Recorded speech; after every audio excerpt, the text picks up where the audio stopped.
احمد پور شرکیہ۔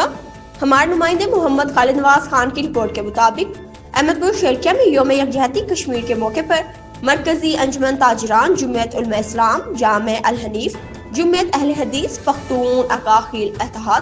المصطفیٰ welfare trust اور دفاع پاکستان کونسل کے زیر اہتمام جناح ہال سے چوک منیر شہید تک ایک احتجاجی ریلی نکالی گئی۔ ریلی سے خطاب کرتے ہوئے معروف سماجی رہنما جان محمد چوہان، مرکزی انجمن تاجران کے صدر محمد ارشد راجپوت، جنرل سیکرٹری آفتاب احمد خان، صدر تاجران چوک منیر شہید علی رضا کاظمی، جمعیت علماء اسلام کے رہنما مولانا محمد احمد جلندری، پختون اتحاد کے رہنما طالب خان اکاخیل اور نعیم خان اکاخیل سمیت دیگر مقررین نے مظلوم کشمیریوں کے حق خواہد ارادیت کی مکمل حمایت کا اعلان کیا۔